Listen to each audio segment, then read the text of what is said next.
बांग्लादेश में जो हो रहा है वो भारत में भी हो सकता है। तो इनको सबसे पहले बता दूं कि फोर्सेस तो बाद में आएंगी, आगे आरएसएस जैसे संगठन है भारत में जो जिनकी कैपेसिटी खुद ही 10 करोड़ है, उससे ज्यादा ऐसे गद्दारों से बातचीत नहीं करिए तभी सही होगा। अच्छा, कहाँ मर रहे हैं? ये देश के वर्ल्ड लीडर को इस्तीफा देना दिया, यहाँ की सरकार कुछ नहीं कर पा रही। विपक्ष क्यों नहीं बोल रहा है?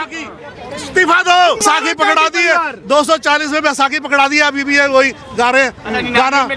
अभी तो ऐसे ऐसे चल रहे हैं, फिर एक बिल्कुल ऐसे हो जाएगी। अरे हो तू तो वैसे भाई, ये तो वैसे भी नहीं चल पाएगा, फिर ये तो वैसे भी नहीं चल पाएगा। फिर मैं तो कह रहा हूँ ऐसे लोगों को बांग्लादेश भेजना चाहिए, जिनको इतना प्यार आ रहा है बांग्लादेश। अगर भारत ने स्टैंड, अगर हमने प्रधानमंत्री मोदी जी को बनाया तो मुझे लगता है कि प्रधानमंत्री को एक स्टैंड लेना चाहिए कि अगर वहाँ पे हिंदू असुरक्षित है तो यहाँ तो फोर्सेस से कार्रवाई करे, नहीं तो आम जनता को फ्री कर दे। क्योंकि यहाँ पे लोग तत्पर है, यहाँ लोग तत्पर है अपने देश की सुरक्षा और बाद में बांग्लादेश जैसे देश की भी सुरक्षा। चारों तरफ से भारत से घेरे हुए हैं, जब चाहे तब निपटा सकता है, जब चाहे तो वहाँ शांति व्यवस्था स्थापित कर सकता है। वहाँ लोग बोल रहे हैं कि छात्र संगठन का आंदोलन हो रहा था, लेकिन छात्र संगठन का आंदोलन धार्मिक आंदोलन में कैसे कन्वर्ट हो गया? यानी आगे से ही रची हुई साजिश थी। और सबसे बड़ी बात, भारत के भीतर ही गद्दार बैठे हुए हैं। जब कहीं गाजा में कुछ होता है तो हमारा बॉलीवुड पूरा स्टार्ट हो जाता है कि ऑल आइज ऑन रफा, लेकिन यहाँ बांग्लादेश में हो रहा है तो किसी की आइज नहीं है वहाँ पे, क्योंकि वहाँ तो किसी एक व्यूअर कम्युनिटी की वोट नहीं मिल रही है। सेम टाइम पे कई नेता भी हैं, विपक्ष भी है, वो ऐसे ही खड़े होकर संसद में बोल देते हैं जय फिलिस्तीन,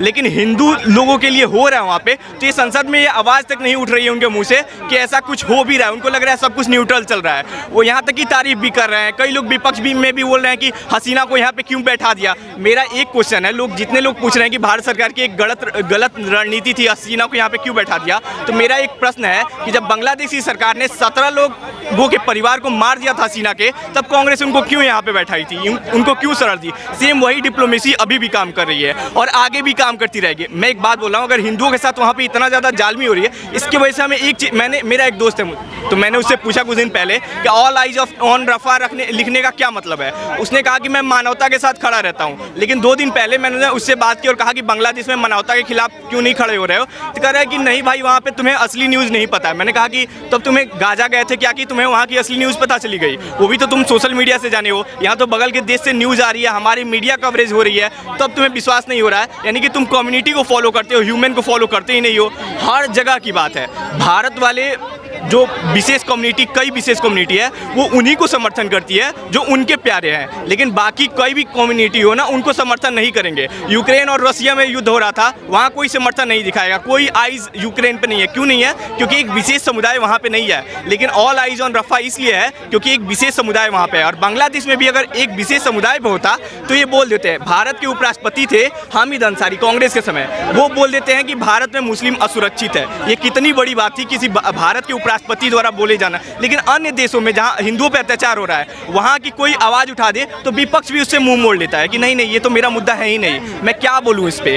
ऐसा इतना ज़्यादा चल रहा है ना, इतना ज़्यादा। हिंदुओं को सतर्क होने की ज़रूरत है। मुझे पहले लगता था, मैं पहले बोलता था कि हिंदू मुस्लिम कुछ नहीं होता है, मैं एज ए सेकुलर रिप्रेजेंट करता था। मेरा एक बेस्ट फ्रेंड था, मैं उसको समझता था कि भाई हिंदू मुस्लिम सब कुछ सही है। मैंने उससे पूछा भाई तुम सेकुलर हो, तुम हमारे धर्म पर विश्वास करते हो? कह रहे नहीं भाई मैं तो सेकुलर नहीं हूँ। वहाँ से मेरी धर्म के प्रति रणनीति आगे बनी थी वो चूर हो गई। और उसके बाद से मैंने ठान ली कि भाई सब कुछ तो चलेगा, पढ़ाई लिखाई अपनी जगह पे है, लेकिन अपने सनातन धर्म की रक्षा भी सर्वोपरि है। और सेम टाइम हमारा सनातन धर्म दुनिया में एकमात्र ऐसा धर्म है जो हर एक चीज़ में तर्क देता है, हर एक चीज़ में बताता है कि तर्क आधारित हर एक चीज़ें हैं। और सबसे बड़ी बात, जो लोग ये बात कर रहे हैं ना, उनसे सबसे बात बताऊँ कि ये देश में 100 करोड़ हिंदू है। इस देश में 100 करोड़ हिंदू के बाद भी इस देश की सबसे बड़ी फोर्सेस देख लेंगे। उसके बाद भी हमारे देश में एक संगठन है आरएसएस नाम का, वो बस फ्लड रिलीफ में नहीं जाता है। वो देश को जब मजबूत करना होता है, गृह युद्ध के खिलाफ लड़ना होता है, तो आरएसएस जैसी संस्थाएं भी खड़ी होती है। और वो संस्थाएं खत्म नहीं हुई है, बस वो हाफ पैंट पहन के तैयारी नहीं करते हैं। जब युद्ध जैसे हालात होते हैं तो अंदर ही अंदर देश को मजबूत करने का काम करते हैं। तो अगर भारत में किसी ने ऐसा सोचा है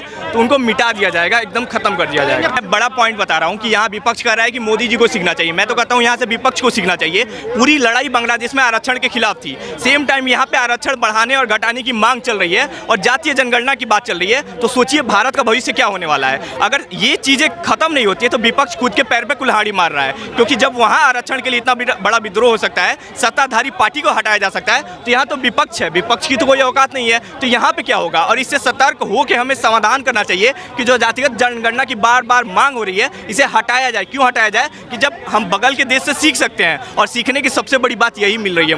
मुझे तो लग रहा है कि ये विपक्ष गलती कर रहा है, इसको सीखना। कुछ समय पहले कह रहे थे हिंदू हिंसक होता है, आपको क्या लगता है अगर हिंदू हिंसक होता तो बांग्लादेश में ऐसे मारा जाता? मुझे लग रहा है ना कि हिंदू एक ऐसे मतलब धर्म है ना जो सब कुछ सह के भी और बाद कुछ भी नहीं बोलता है। वो सब कुछ सह कर भी वो बोलता है कि नहीं नहीं कुछ गलत नहीं हो रहा है मेरे साथ। लेकिन यहाँ पे आंखें खोलने वाली बात है, आज भी भारत में बहुत सारे हिंदू हैं, उनको लग रहा है कि कुछ सब कुछ न्यूट्रल है, कोई भी जाति नहीं हो रही है, खुद को डिपेंड कर रहे हैं कि नहीं यार ये तो पुरानी वीडियो है, नई वीडियो है, ये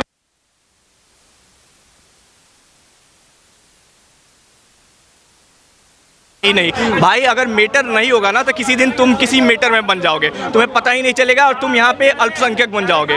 अल्पसंख्यक बनने का नुकसान और फायदा तो छोड़ो, आपका हस्ती मिट जाएगा। आपकी फैमिली के साथ क्या हो रहा है, वहाँ पे लड़कियाँ स्कूल जो जाती हैं वो क्या गलती कर रही हैं, उनके साथ इतने लोग दरिंदगी के साथ काम कर रहे हैं। मैं तो ये सोच रहा हूँ कि उनकी मानसिकता कैसी है कि धार्मिक आधार पर किसी लड़की के साथ जाति कर रहे हैं, ये कौन सा धर्म सिखाता है। कन्वर्जन तो दूसरी बात है, लेकिन कोई भी धर्म इतना छोटा कैसे हो सकता है कि किसी के रेप की जैसी बातें सिखाए।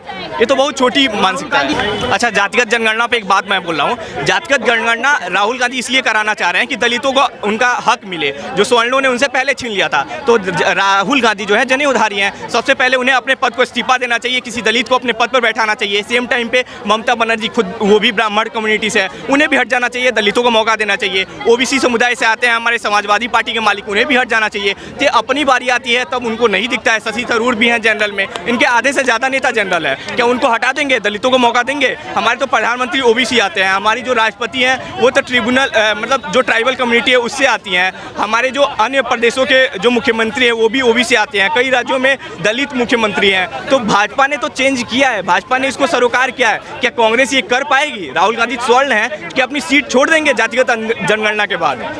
बांग्लादेश का हिंदू करे तो क्या करे, दो मुख्य टॉपिक है। यहाँ से एक चीज़ सीख सकता है भारत का हिंदू, और दूसरी बात यह है कि अगर हम प्रधानमंत्री मोदी जी को बना के बैठाए हैं तो उन्होंने एक ट्वीट तो कर दिया, लेकिन एक सख्त मोटो जारी करे, वो ऐसा दिखाए कि बांग्लादेश में सही में वहाँ पे अत्याचार हो रहा है, उसे उजागर करे। और एक बात एकदम चेतावनी दे भाई, वो तो चारों तरफ से घिरा हुआ है भारत से, हम जानते हैं कि वहाँ आपका डिप्लोमेटिक और बाकी चीज़ें लगानी है, लेकिन सबसे पहले अपने देश और अपने धर्म को रखे, क्योंकि उसी के विशेष पे लोग उन्हें वोट देते हैं। तो अगर वो रक्षा नहीं कर पाए तो मुझे लगता है असमर्थता है, और मोदी जी को खुले में स्टैंड लेना चाहिए और बोलना चाहिए कि वहाँ पे अत्याचार हो रहा है, उस पर एक्शन लीजिए, नहीं तो हम कुछ एक्शन लेंगे। वो कह रहे थे कि भाई शेख हसीना तानाशाह थी इसलिए वहाँ पे। शेख हसीना की तानाशाही की बात मैं हटा देता हूँ, ठीक है, शेख हसीना तानाशाह थी, मैं मान गया, लेकिन अगर छात्र आंदोलन तानाशाही के खिलाफ था तो वहाँ हिंदू मुस्लिम का एंगल कहाँ से स्टार्ट हो जाता है? ठीक है, तानाशाही से है, छात्र आंदोलन में लोग बैठे थे, अब अपनी हकों को लाएं और अपना हक उठाएं, लेकिन वहाँ पे हिंदुओं को कैसे मारा जाने लगा? मैंने देखा कई लड़कियाँ जो छात्र आंदोलन में बैठी थी अब वो खुद पोस्ट कर रही हैं कि उन पर अत्याचार हो रहा है। तो भाई ये कौन सा विखंडित रूप है अपने देश का?